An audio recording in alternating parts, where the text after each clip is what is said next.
Good evening, everyone, and welcome to Property Investing Success, Grow Wealth and Live Well.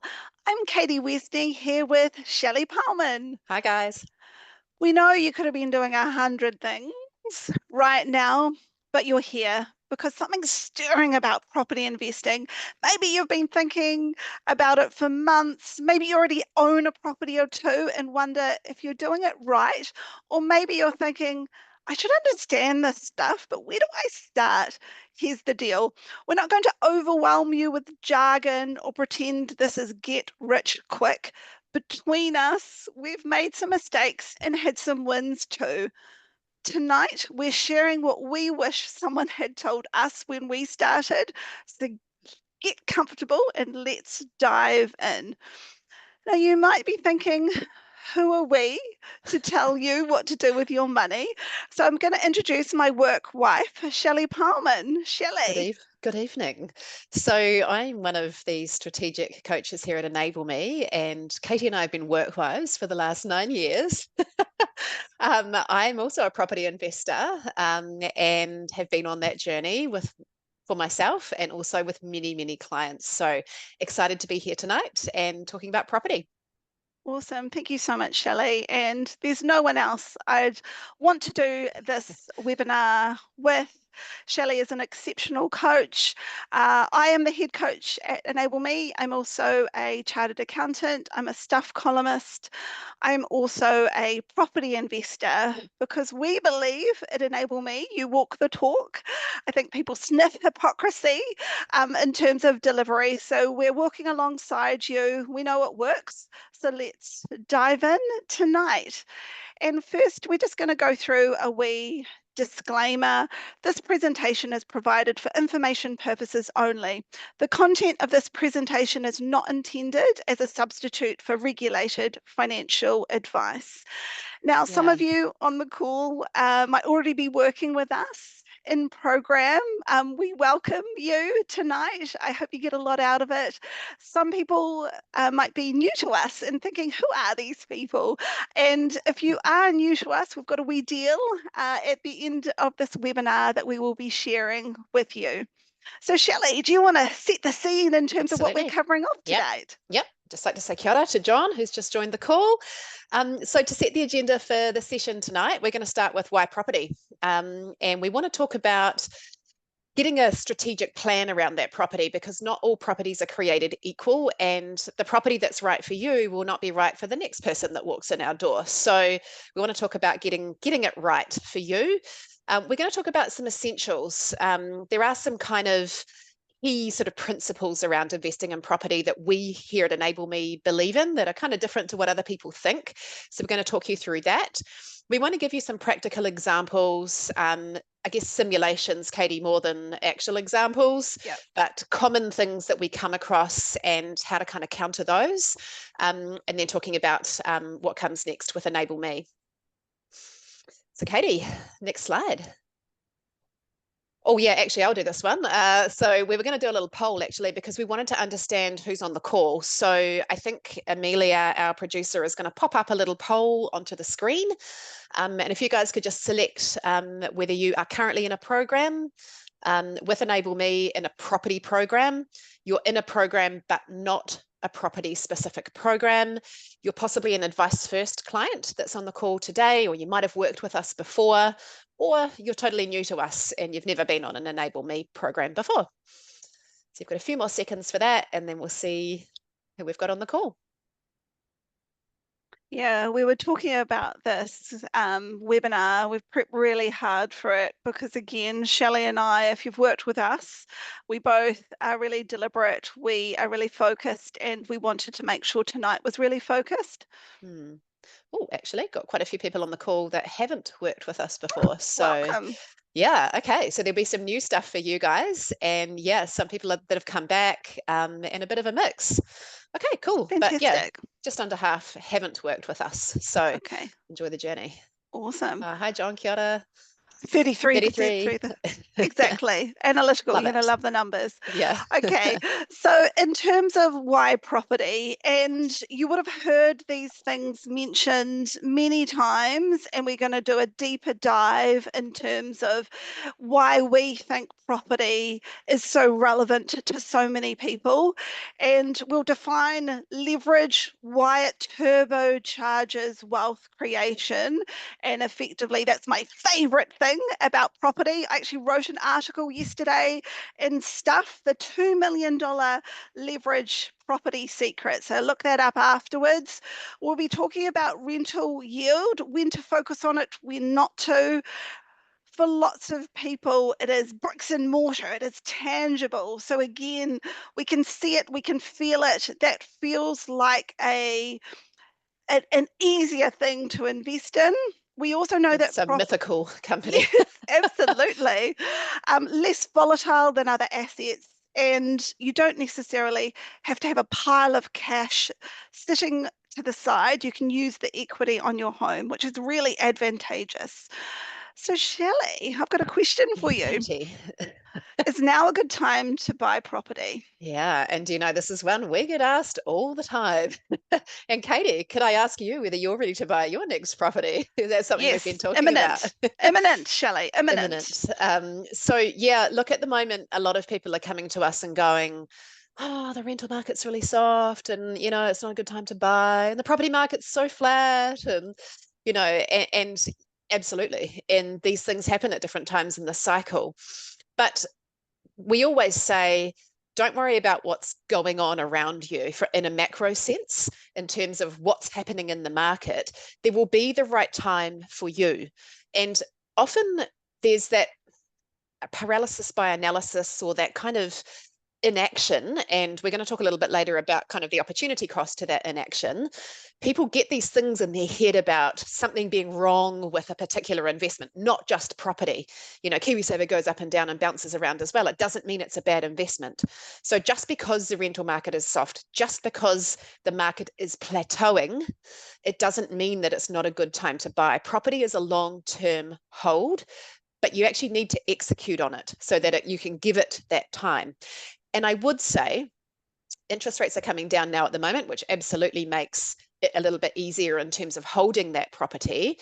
When the yields were going up with inflation, so when rent was going really high due to inflation, that was a little bit of a tricky time for renters, but that was great for landlords. But hey, at the same time, interest rates were really high.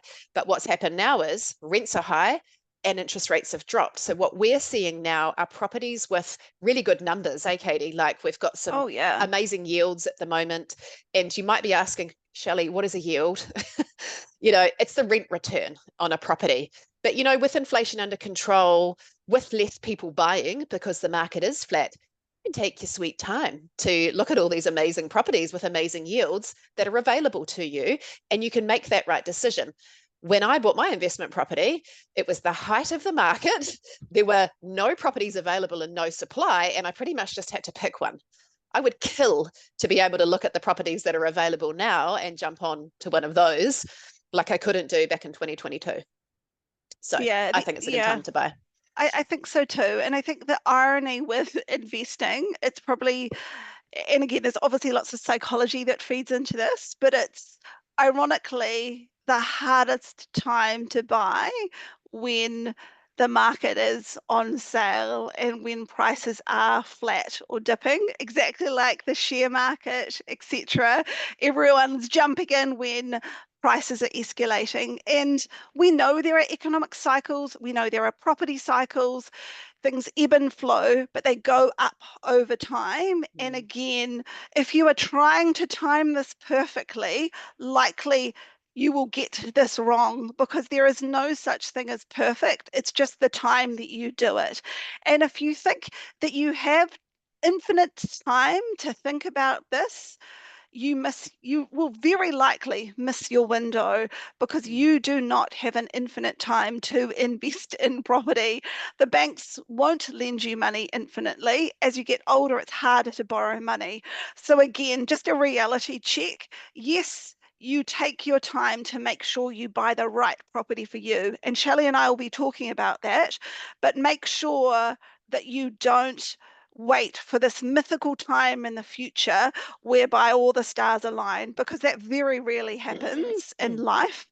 And again, just looking at that property cycle, you know, there's the upturn, the peak, the downturn, and that trough. So when it's plateauing, we're waiting for it to go up again. And in essence, in that upturn, we all jump into the market again. And again, that's when prices start to build. And So we start again, losing supply, and exactly it right. goes again. Exactly right. So when is the perfect time? There's no such thing. It's just the time that you do it, and you make sure you play it to the best of your ability by understanding your property criteria. And we're going to speak to you what that looks like in terms of the session today. And I love this little slide, which Shelley asked to put in the presentation. And again, everything looks amazing with the benefit of hindsight. Of course, you should have bought in 2020 when the prices were lower. Of course, you should have bought in Tauranga in 2019. Mm. But at that point in time, that was really tricky to do, because when you assessed buying, for example, an investment property in Tauranga, in Golden Sands, I believe, I remember that. do you remember? And it was Yes. 630,000, and lots of our Three clients were like, bedroom, standalone. Should yes, we buy this? Is it the right time to buy? Yes. The ones yeah, but that you get did are it reaping the right. rewards now. Yeah, you get it, because Yeah. you think back and you're like, sheesh, I bought my family home for X amount. Should I really be investing? And again, that is the power of hindsight and full knowledge. And you've got to understand that you will never know everything. All you can do is play your hand to the best of your ability based on rules that we know work for most people. And in saying that, what's right for me may not necessarily be Mm, right. Where are mm. you, Shelley? This way. Yeah. Left There's and right. the other way, that way. So there's Yeah. the there's the fundamentals that we kind of speak to, and we're going to speak to that a little bit later. But great, I'll talk to the next slide. Yeah, it's not a cookie cutter. So here at Enable Me, we kind of believe in sort of some principles around investing in property. We're not here to be flipping and renoing and doing anything silly like that. It's a long-term hold. It is something that is going to be sensible. We understand the strategy around it. So it's not cookie cutter. There needs to be a specific set of criteria for you.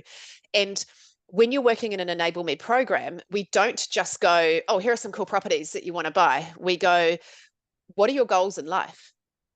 What do you want to achieve? Do you want to retire early? Do you want to help the kids? Or do you want to, generate some passive income?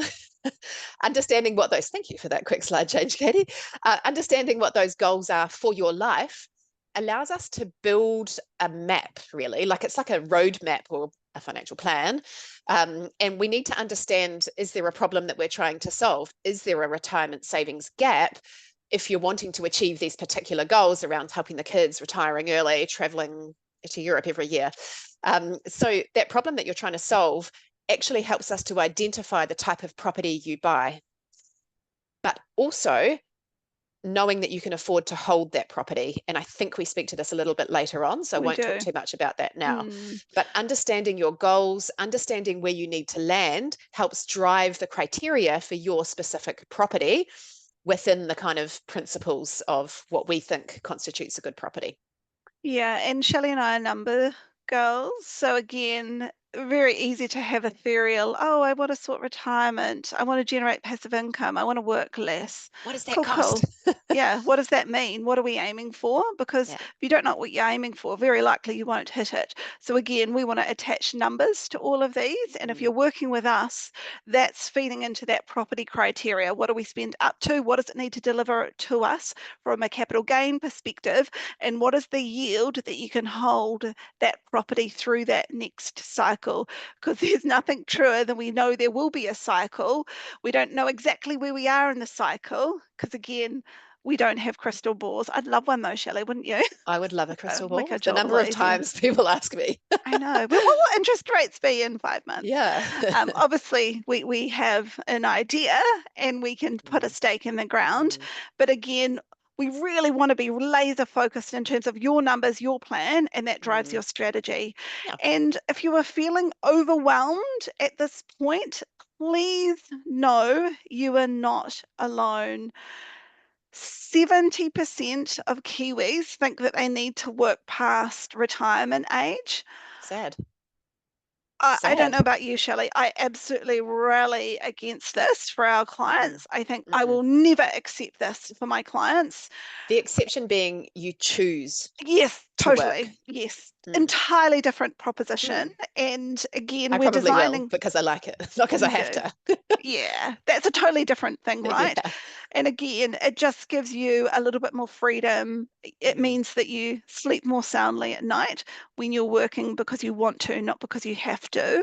I have to say a very sad story from a client I met 2 days ago. And Mm, I said to them, they were a couple, I said, what do you think will happen if you keep doing what you're doing now? And she sort of said, I think I'm just going to have to keep working in a job that I hate until I die, and then my life oh, insurance will gosh. help my family. I was like, okay, you need to work Low with bar. us. I know. I was like, you need to come and work with us because that is Yeah. terrible.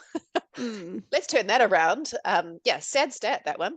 Really mm. sad stat. Yeah, 39% of retirees today are completely reliant on New Zealand super. I don't know about you, but that would just be really tricky because, No. again, I think what's the New Zealand super at the moment, Shelley? It's for a couple about 49,000 per annum, which Mm. is nowhere near a choices lifestyle, according to Massey University's Mm. retirement guidelines, which say we spend about 78 or 79,000 as a couple per annum. Mm. Yeah. So nowhere near enough. It's not a happy life. No, and again, those numbers don't scare us, but knowing what you need to achieve, what is your happy life number? Because that's going to drive our strategy in terms of KiwiSaver and property and everything else. Mm. And Shelley and I both have kids. 1 Oh, you million darlings. parents are helping adult children. Gasp. I find that hard to believe. It is a, yeah. Mm. And again, lots of our clients want to help their children onto the property ladder, but part of our job is to understand, well, how do we make sure you're going to be okay first? Mm. Because they likely have time, you less so. And also understanding, again, timing, how do you protect that? You and them, and how do you do that really cleverly? That's what, again, the focus. And we're going to be really frank with you, which you probably have guessed is both our styles. If your retirement gap is greater than 300,000, you are likely going to need to use leverage to bridge it through property. So that's just a known fact. And Shelley, do you want to talk through how leverage works in this wee Yeah. example?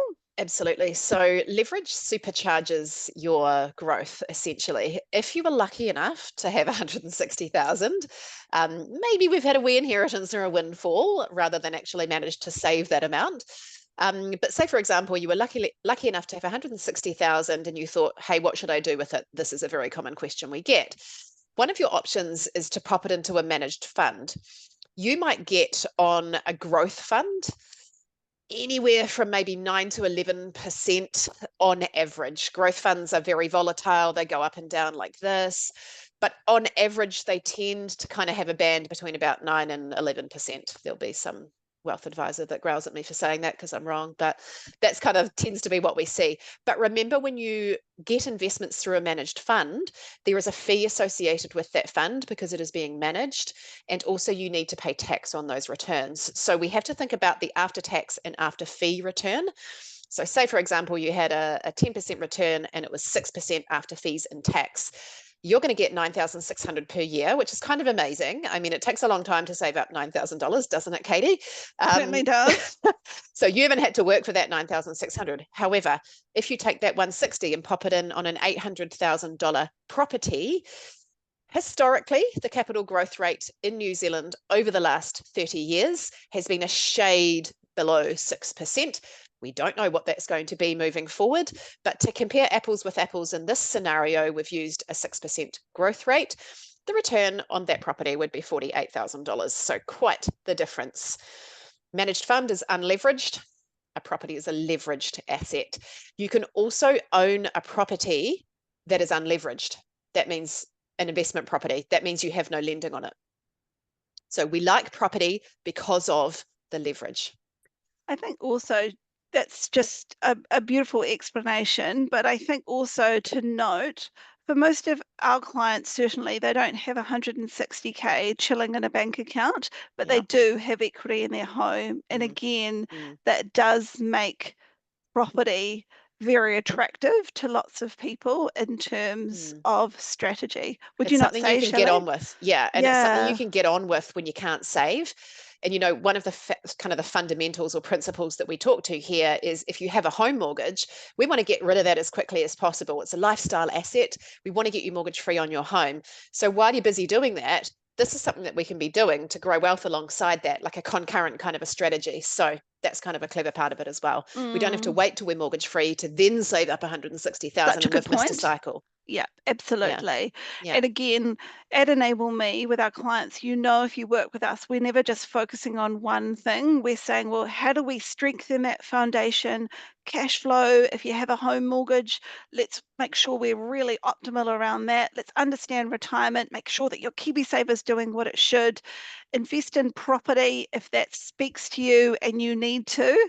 And also, look, invest in managed funds, certainly, but understand, well, what is the cost of not having property as part of that wider holistic plan? Mm. And we want to just go through really quickly those property investing essentials. Yep. And again, we're just going to reflect back, think back to what is the problem you're looking to solve. We have to be really laser focused in terms of how we craft your plan around strategy. Are we bridging your retirement gap? Then you've got to look for growth. Are we potentially getting closer to retirement and we need some passive income? So then we might also be assessing that higher rental yield. So again, knowing the problem, knowing where you are in terms of time horizon, that will lean into how we craft that particular property criteria for you in terms Mm. of general rules. And not all properties perform the same. And I think if you looked on This one Trade looks Me, good though. I don't know about you, but I'd buy very that. attractive. Well done, marketing team. And we know that, if you look on Trade Me, probably 10%, do you think, of all those Less, properties, yeah, less. maybe less, would constitute Mm. what we think stacks up for our clients. And not all properties go up the same amount within the same time frames. And again, we're going to talk to why that might be, or cost you the same to hold. Because as Shelley said, when you're looking at this property strategy, so many people just anchor themselves to, well, I'm just going to acquire the right one for me, Mm. or any property. But just as important is your hold strategy in terms of ensuring that your hand is never forced and that you have to Mm. sell that property in an unfavorable time. Knowing that they're going to be cycles, we need to make sure that we can hold our line in terms of strategy. Yeah, and So, going back to, sorry to interrupt, but going not back to that great. retirement gap piece, once you understand that, and I think a lot of people don't get the whole concept of a retirement Mm, gap, when we calculate a retirement gap, we're basically saying, taking into account when you're going to get mortgage free, and then how much you can save after you've become mortgage free, and then your Kiwi saver and any other little investments or savings you might have, we're still going to be short. So basically, people say, oh, well, if there's a retirement gap, I'll be able to save. No, we've already taken those savings into account and we're saying then there's still a gap. So to quantify that gap is really powerful because what Katie was saying before is knowing how long you have to hold the property, holding it through a cycle, understanding that hold strategy, but also when would we sell? What is the gap that we're trying to solve for? Are you short by 300,000, 400,000, 700,000? What is that either passive income or capital growth that we need out of that property? And when it gets to that point, that's your time to sell. So understanding the numbers around this in terms of your financial requirements helps you to understand the hold strategy on the property. So see how it's not just a, oh, let's buy a property with good stats kind of a gig. It's a, let's understand your plan to give you the confidence to understand the hold strategy around that property. Yeah, I think often that is the benefit of working with a financial strategist or a coach. It's to get that absolute clarity and also that confidence to act. Mm, And Shelley, if for the audience, if they do this at home or they have somebody mm. else calculate a gap, what would you say to the people who say to you, well, I have a gap, I'm just going to downsize my home in Auckland? Yeah. And I've been doing this gig for 9 years, and I've worked with lots of retirees or people who are imminently retiring and downsizing. I would say generally people downsize, but they don't necessarily downprice. And when you think about your cost of to live, you know, your happy life spend on an annual basis, and the difference between that and the pension, like even if you do sell your $1.5 million property and free up 200K, for most people, it might only last about 4 or 5 years. It's not really the Mm, solution. yeah, So again, knowing your numbers is really powerful in that regard. And yeah, a lot of people are like, "It's fine. I'll just sell the house." And I'm like, "Cool. So what kind of house are you happy living in now? Like, look at houses on the market now and tell me that you're happy enough with a $500,000 lower priced house. Would you be happy living in that little one bedroom? You know." yeah, So I don't see the downsizing of the house as the absolute savior solution. It tends not to be in practice. yeah. And I suppose when clients say that to me, I'm like, well, sure, it could help, probably won't solve it completely, but also you can do better than that. Yeah, That feels like bit limp. a lower Hmm. thing to do in Low terms bar. of, I'll and just live somewhere and more small. I think it's easier to think about in the future than in all reality. Like when you Hmm. are ready to retire, do you really want to move to a smaller town away from your kids, grandkids support network? It feels really hard and you can do better. Hmm. And doing better is about having a strategy and a plan and making sure that you are seizing opportunities, you're clever and strategic around your execution. And in terms of high growth or high yield, generally there's a balance to be had, but where we lean depends on your own plan. So high growth properties is that capital gain piece, properties that go up faster in value. For example, places like Christchurch have really strong capital growth in terms of population and industry into the future versus smaller towns that potentially don't have that fuel or engine room of economic activity into the future. So again, that plays into your criteria. Are you looking at standalones and townhouses? Generally, they will go up more in value than apartments, say, Hmm. attractive neighbourhoods in terms of schooling, good transport links. These are all the things we need to be thinking about as we look at that property criteria. And they may not provide the highest rental income, but they've got really solid capital gain prospects, and they may require a top up to meet mortgage repayments. And again, it comes down to knowing your numbers. Higher yielding properties may not go up in value as fast, but they're best for passive income. And to be honest, Shelley, wouldn't you say for most of our clients, there's a balance to be had between There them both? is. Yeah. And if you're collecting properties and you're wanting to build a bit of a portfolio, you kind of want to have a mix of the two.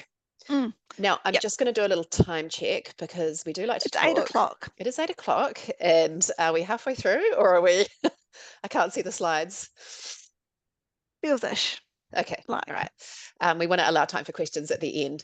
I mean, there are lots of different types of properties you can buy. The gold standard is really to get something that's standalone. It's likely that the land is what's going to go up in value. When you're looking at things like apartments, there's very little land or no land with it. Apartments have often high body corp, and you have no control over that. For some of our clients, the affordability isn't quite there in terms of lending or the serviceability, so they might go to a townhouse or a duplex type property. And something that's become really popular is what we call a dual income, which is actually a major and a minor dwelling. So it's quite protective in terms of if a tenant moves out, you've actually got the other tenant in the other part of the house. So they've been quite a popular option for a lot of our clients lately. You get a really high rental yield, but it is a standalone property on a bit of land. So the numbers look really good. They tend to attract a little bit of a higher purchase price, but lots of different types of residential properties. We start with standalone if we can afford it, and then we would probably move to townhouse in favour of apartments. So what counts as new? So new builds only require a 20% deposit with the bank. And so what constitutes new is something that you either buy off the plans, put your money down and nothing till completion. It could be something that you build, so you settle on the land and then you stage the build process. Pros and cons to each of those. Or it might be a property that's actually been built. For example, it could be a show home that one of the developers has built, or they've done what we call a spec build, which is where they've just built it without anyone buying it. A little bit rarer to find a completed property. Usually someone's actually bought it off the plans before it's been built. But yeah, for it to be technically considered as a new build, it needs to be somewhere along this timeline. And why Can't have would been lived you, in. yeah, why would we suggest that a client buy new versus an existing dwelling? Yeah, I mean, apart from the 20% versus the 30 or 40% deposit with the bank, Mm, the big risk is repairs and maintenance, basically. agreed. We don't want to be paying for a re-roof, re-plumb, rewire. This is an investment, and it's not strictly a financial product, but we almost want to try and put an investment property in a bit of a box. We want it over there. We don't really want it costing you too much other than the top up. If there's a top up associated with the property, it needs to be a little bit arm's length, if that makes sense. We don't want it causing any trouble. If an investment property is causing you trouble and it's costing you money for repairs and maintenance, or healthy homes having to bring it up to standard, that kind of thing, you're going to get sick of it. And if you're going to get sick of your investment, there's a risk you may not hold it until it's gone up in value by the amount you need it to. Yeah, and it's That's why eating we into like your new. capital gains. Hey, Yeah. yeah, Any money you spend on it, it's getting annoying. So it reduces your ability to hold it, yep. and it's coming straight off your bottom line. So that's why we recommend new. Great. And obviously, there's lots of different things driving capital growth. And again, we're looking at kind of those localized economic plans, strong underlying growth, whether there's new jobs, business, council infrastructure and planning, New in terms of, schools. yeah, rental Yeah. demand, etc., which can ebb and flow. But obviously, there's that microeconomic political that feeds into growth into the future. Mm. Probably one of the biggest stimulus historically is lower interest rates, really Hmm. does feed higher property prices. And And so does obviously, a hot property market, because when the mm, property market is hot, humans have mm, this weird thing where they go, ah, Tony Alexander calls it FOMO or so FOOP. true, so But you true. know, a hot property cycle, like that pushes up Yeah, values because people are weird. Human nature. yeah, They do what other people are doing. absolutely. Absolutely. And obviously, immigration settings, business Yeah. confidence. And there are lots of things you need to watch out for in terms of this journey. And as I said, for our clients to reassure those on the call, it's not about just buying a property. We're really interested in making sure that you can keep it through a Mm. cycle because that's the resilience piece and that's where you get those greater gains generally into the future. So, in terms of those potential risks, Shelley, do you want to talk to a few of those? Yep. And the first one around bank servicing is basically you got to go to the bank. That's how leverage works. So when you go to the bank and you go, hey, I'd like to buy an investment property. Here, can I get a pre-approval? They're going to go, sure. They might take a long time to do it because it might be a low priority for them. But once you've got that pre-approval, you either need to continue to renew that every 90 days. But what can happen with bank servicing rules changing is that even if you have a pre-approval, banks might decide in their wisdom to change the rules on you. So what might have been $1 million pre-approval might now actually only be a $700,000 approval because they've tightened up or increased their test rates to make the affordability calculation harder, which means it decreases your ability to borrow. So for example, this would be an issue with a turnkey property. You put a deposit down and you do nothing until completion. If banks' servicing rules have changed and they consider at completion of that property that you can now no longer afford this, there's a risk you can't actually go through with this, which is kind of scary. And that did happen actually in the last interest rate cycle when we saw interest rates going up. The banks increase what they call their test rates, which is them kind of stress testing, could you still afford this if it was at 8.5 or 8.75 or 9% it got up to. Now they're starting to come back down again. So that is a bit of an issue that can happen at different parts of the cycle. For a lot of our clients, they start on interest only. If you have a home mortgage, we want you paying that off in priority to your investment property. So we look for an initial interest only period. We understand how long that interest only period is, and let's hope you're not retiring at the end of that, because we might reapply before you retire. But the other way around this is looking at another bank to get that interest only. So we would just up sticks and refinance to a different bank if we couldn't continue to get interest only. So that would be how we would offset that risk. Yep, the biggest probably financial impact is when interest rates start to climb. So we're in that kind of easing cycle now in terms of interest rates. And like I said before, the rents went up with inflation, but so did interest rates. But now interest rates have come down and rents are softening a little bit, but not back to where they were before. So we're at that part of the cycle where the interest rate impact is more minimal than it was about a year ago when interest rates were closer to 7%. Now we can lock in something for 3 years with a 4 in front of it. So for a lot of our clients, it's kind of locking in for certainty for a longer period. While you're doing that, we're addressing, if you have a home mortgage, solidifying your position by continuing to decrease the downward pressure with mortgage payments by paying your home mortgage off faster. So if interest rates do increase in the future on your investment property, we have a lower mortgage over here on the home, or ideally we're mortgage free on the home. So one of the other risks is your situation changing. So this would be one of those ones that we come across with our self-employed clients. So at the moment, tricky economic times, you might have had a good year last year, but it's actually fallen off a bit of a cliff this year. So we want to be really careful to lock in a specific type of bank approval. If you think your income levels might change or there might be a situation change in the future. So there's a different type of approval that we would lock in for you to mitigate for that risk. So Yeah. when you And I work with think, Enable Me, we think of these risks and we think of your specific situation, and we would make that recommendation as part of your property criteria. Sorry, Katie. yeah, no, absolutely. And again, for some of our clients who are self-employed and there is volatility around income, etc., then they might more lean into that kind of land and Yeah, build proposition yeah, whereby you buy the land, you've secured that if you're that's looking to yours. buy Yeah. new, and then you make those Mm.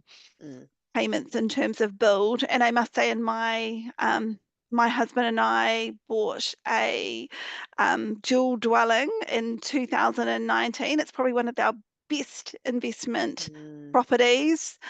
Um, Started the build at the end of 2019.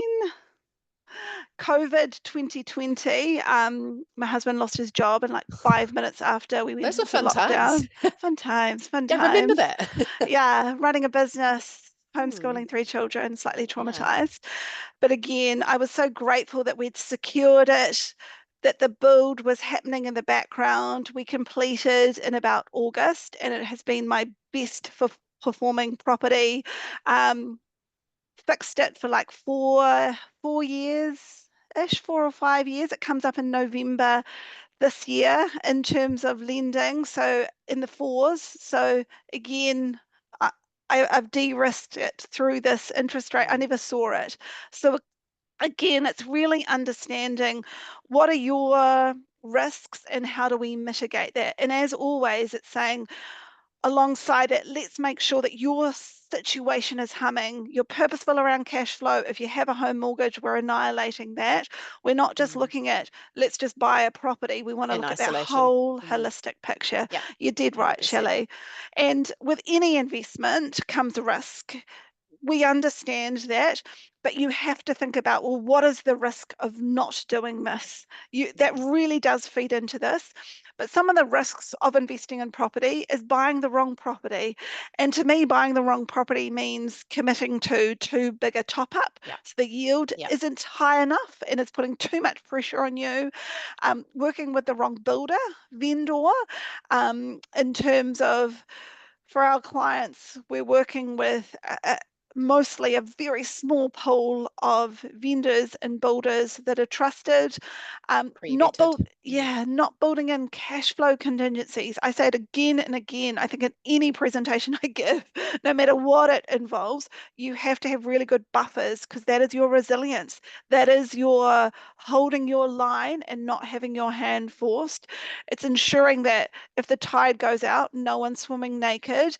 And I think that one of the biggest risks of investing in property is that you sell it at the wrong time. And the wrong time often is when the market dips and you might not be able to afford to hold it. And again, if you have good buffers, etc., you mitigate that.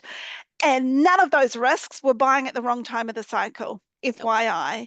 Yeah. And I think common property investment mistakes are holding on to unproductive asset.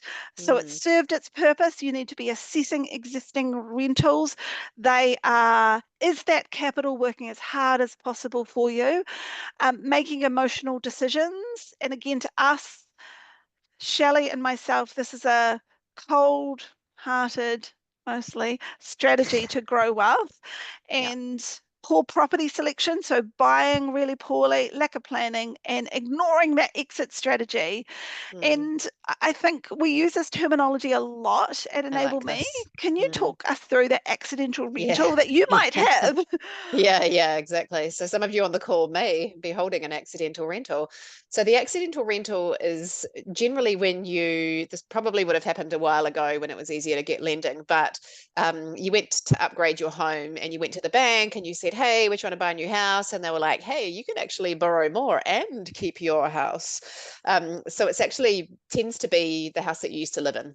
Now, the intention of you buying that house was never for that to be an investment property. You were buying that as your family home.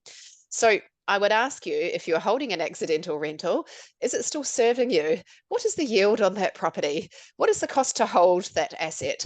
Could we trade it out? Is there an opportunity cost to continuing to hold that property? I know it might have been a house that you used to live in and you've got some attachment to it, but it's become an investment property. It is no longer your family home, and we need to really seriously consider, is it serving you or has it actually just served its purpose? Yeah, 100%. And this is one of the most common questions we get asked is is there a particular time or number attached to when you buy a property? When is a Mm, good time? And we're going to be really blunt with you. The good time is if you can secure lending, you have sufficient cash flow, you have the right hold strategy, and you buy the right property for your circumstances and goals. So putting into practice, these are probably the most two common scenarios we see at mm. Enable Me. And so the first client scenario is Rebecca. She's single, she's age 55, she has a retirement gap of 500K, she has an existing investment property. Possibly an accidental rental, could be. Not Possibly, sure with possibly. Rebecca. Possibly. So, can you talk us through that kind of solution and what we would be Yeah, looking at and what we could really do. encourage you to be looking at if this situation is similar to yours? One of the issues with if it is an accidental rental, and I didn't really touch on this just before, but I'm using Rebecca's example, and let's say it is her old family home, or maybe she bought a wee unit and then she bought something else and upgraded when she started to earn more, and she's still got that unit as her existing investment property. So I would be looking at that property with cold, hard, calculating eyes, and I would be going, now, Rebecca, I know you used to live there, but actually the yield on that property is really crap. And if you look at the capital growth that's happened on your little unit in a block of 12, it actually hasn't really gone up in value much over the last 15 years that you've been holding it when you upgraded your home. And if you did sell it, we would actually be able to get you mortgage free on your home faster, which is going to help kind of address that retirement gap you've got coming up. And we could actually sell it, reposition the debt to be more efficient for interest and tax, and we can get a higher rental yield by re-leveraging and buying another property that's going to serve you better. And because she has that retirement gap of 500,000, it's more than what we said earlier of 300,000. She definitely needs to have a property, Definitely. but we want to consider, well, what is the rent that you're getting out of that property? And are you missing out on an extra 150, 200, 250 per week? Because if we sold that property, squeezed a little bit more lending out of the bank and bought a dual income, we could actually be getting another $250 a week. That is the opportunity cost, Rebecca, of you holding this property. So for her, in this simulation, it would be looking at, are there risks of repairs and maintenance? What is the property renting for, and what is the yield on that property? Does she still have a mortgage? And it sounds like she does, because at age 55, with a retirement gap of 500K, there'll still be some mortgage to go.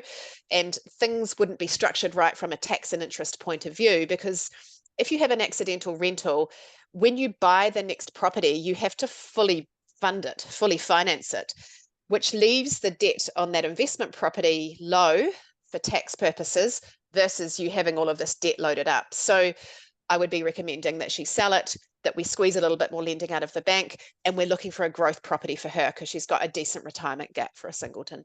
Yeah, absolutely. And this is another really typical scenario or simulation of clients that we might see. So Jono and Catherine, 45 and 49, goal to retire with 2 million. It always makes me Lofty. laugh. Lofty.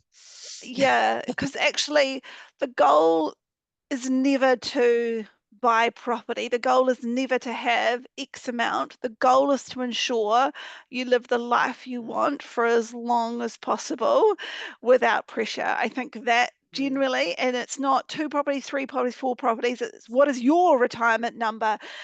Yeah, really fascinating. So 55 and 60K in KiwiSaver, long road to hoe, Jono and Catherine.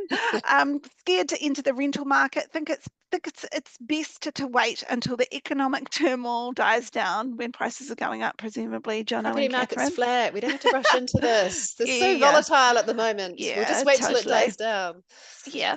So, and again, in terms of solution, get really clear on your number, as I said. So, what does it cost you to live a good life with a bit of travel, if that's important to you, and actually truly quantify the shortfall? Do you really need to get to 2 million, or is it 1.5, or is it 2.5 or 3? Let's really understand the number that we are aiming for and setting that property criteria to ensure that it bridges that gap into the future and make sure that the yield is such that the hand is never forced. And what I find with my clients who are nervous about investing, and it's a big decision, I absolutely It understand is. that. Mm. It's big numbers attached to all of this. We don't want you to get it wrong as well. It's also understanding, well, what is the cost to me of not doing this? And for most people, the cost to you of not doing this is generally the equity sits that you have in one property and you don't tap into that to have another appreciation asset through that next cycle. Yeah. So again, we're saying the same thing in different ways, but understanding your goal, putting numbers around it, understanding how property can add or solve the problem, and then making sure you put in place buffers and risk mitigants so that your hand is never forced, in essence. And for existing Enable Me clients that are on the line, if anything that we've discussed, you want to dig a bit deeper, please reach out to your coach. Flick them an email tonight. They'll read it tomorrow. If you are not working with us at the moment, we really encourage you do so, and we'll talk to that in a minute.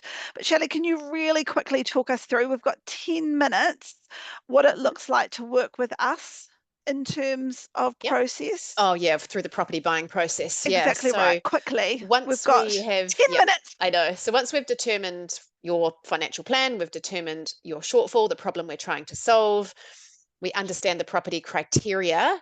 So what we're buying for, the location, the type of property, the purchase price, the rental yield, etc. We would then go through a process where we shortlist properties until we find the right one, and we find that one that fits your criteria. So we call that the PIA, or the property investment analysis. So we start with a short list of properties, usually 3 or 4, and we put those properties side by side from a numbers perspective, and we show you all of this and we give all of this to you. And we then comment and we say, look, out of these 4 properties, our front runner is this one because it's going to be the lowest cost to hold, and also it's going to fit your criteria in terms of the kind of the capital growth required. And then you guys get the chance to kind of go, oh yeah, we kind of like that one, or no, we don't like that one, but we like the second one. It's going to cost us a little bit more to hold, but it's in a really cool location. Do you think we can afford that? And then we make sure we can factor it into your plan. So we do this little process of working through the analysis on each of the properties. And then once we've narrowed one down and there's one that you're keen on, we then do a massive spreadsheet through the hold period of that property. So if your particular hold period is 15 years, we would do a 15-year spreadsheet on that property so you understand what will be happening every year that you hold that property. We can pop in there once you become mortgage free. We might 8 minutes, choose to Shelley. channel down and pay that off. So that property investment analysis is designed to give you the confidence to proceed. Once you are confident to proceed, we support you through signing that sale and purchase agreement, going through that due diligence process, getting the valuation from the bank, making sure they're happy, making sure the lawyer's happy and everyone's happy. And then we work with your mortgage broker to make sure that we structure the lending appropriately. And then when you're ready to settle on the property and it's built, we support you through finding a tenant, getting all of those things done that you need to do, setting up that rental bank account and calculating that top up for you. So it's really quite the hand holding, isn't it, Katie? It That really we do. is. Yeah, It quite a really high is. touch model and Enable Me property program. It is, because I think that, and again, you're here today, which we really love and we appreciate you being here. But knowing and doing are two different things. And it's great to know what to do, but what actually moves the dial is in the doing and the execution. And we work with awesome partners who we really trust. And to wrap up in terms of key takeaways, time to buy is when you are ready. Understand the opportunity cost of waiting. Define your property criteria in line with your goals. If you have property at the moment, please review it. For most of our clients, they're active holders. What does that mean? They hold it through a cycle and then they look to see, does it serve me through the next? You really need to be assessing that. It is not a lock and leave. And I really would encourage you to work with an expert, a qualified financial advisor to create a plan that speaks to you. So, what's your next step? Don't let tonight just be information you file away. The question is property investing right for you? That's where our 90-minute financial consultation comes in for anyone new to us. Remember, if you're an existing client and you want to dig deeper, if you're in a property program, please just reach out to your coach. Shelley and I are available to you. But if you're new to us, in that 90-minute session, we'll dig into your specific situation, look at your numbers and give you a clear answer. No generic advice. This is all about you. Remember, this consultation is $249, but because you've invested your time with us tonight, if you book before midnight, June 12th, you can secure your consultation for just $99. That's $150 saving, but only if you act tonight. From tomorrow, it goes up to $249, valued That at is great value. $400. That is great value. Those sessions are It really really is. amazing. So if you are new to us, I would encourage you to come along. You will get a lot out of the session. Yep, Okay, do we have great. time for some questions, We Amelia? do. Amelia, hit Yeah, us. we do have some questions that have been submitted. The first one is, it seems like the slump in property values has lasted for years now. Do you still see the property cycle as a 7 to 10 year cycle, or do you expect it will take longer to see decent improvements in the value of property investments? Oh, Katie, it's that crystal ball that we need to get I know, I know. again. Yeah, and again, for lots of our clients, It really does feel like a favorable time. And again, we can't tell you exactly how long a cycle is because you only know when you look back, but it's an approximation. And again, if it's 10, 12, 13, 14 years, and you have time and you have a problem to solve and you have the ability to buy now, why would you wait? I suppose that's another question Or for why would you. that be an issue? That it could be Exactly longer. right. Mm. And again, remember for us, it's not about timing any of this perfectly. It's saying, well, buy the right one and have the ability to hold it. Till it does what it needs for you. So You it's did not a right. worry that it might be longer moving forward. We might just have to wait a couple more years before we sell it. Mm. Right. Another question is it better to invest in residential or commercial property? Commercial property lending is really hard to obtain, and that's usually where this Harder. falls over. Yeah, it's Mm. much harder than obtaining lending against your house for a residential investment property. So, not many of my clients buy commercial, and if they do, they tend to be quite high income earning because the cost of the lending in terms of the interest rate that you get charged, it's considered like almost business lending. I have a client with commercial lending at the moment on 9%. He can afford it. It's okay. He's got a mix of residential and commercial, but the lending terms usually exclude a lot of people. I think as well with commercial, you're very heavily linked to your tenant. And if that tenant moves out and there is a massive gap and that particular location is no good anymore for trade, then you're running a really big risk of having really high repayments on that lending and zero income. So it's not to say commercial properties aren't any good. The tenant tends to pay for the operating expenditure, and it can be quite lucrative from a yield perspective or a good rental income. It just is usually inaccessible to most New Zealanders. Yeah, and it sometimes can be people do focus on that top line in terms of yield, but when you Mm, drill down, generally speaking, the mortgage payments are higher because the mm, mortgage term is shorter, the interest rate is higher, and you can't do interest only. So mm. again, sometimes It's that difficult where to it do. drops down, Yeah. it just doesn't really do what you thought in terms of tin. Mm. Not to say it's wrong or it doesn't suit all people. Again, it's just what is the goal, what is the problem you're trying to solve for, and what is your risk tolerance? Right. Let's make this our last question. Okay. Any advice on knowing when it is the right time to sell an investment property? When it's done what it needs to do for your personal financial plan, if you've been listening tonight, would be the answer to that question. Yep. What's your gap? What are we solving for? What are your goals? What do we need that property to do for you? That is the right time to sell. Right, that's great. Sorry we can't answer everyone's questions. Just reminding everyone that if you're an Enable Me client and you have questions about property investment, please contact your coach. And that if you're new here and you're interested in learning more about how we can help you, please email us at info@enable.me or give us a call. I'll leave it to you to close off. Awesome. Thank you so much for attending. I really encourage you, if you're new to us, please reach out, have that session. If you are one of the many wonderful clients that we have and this has piqued your interest or you're deliberating over properties, be brave. We're trying to risk mitigate this as much as possible. And if it fits in terms of your plan and criteria, do it. Do it. Do it. Awesome. Have a lovely evening. Good Take night, care. guys. Thanks.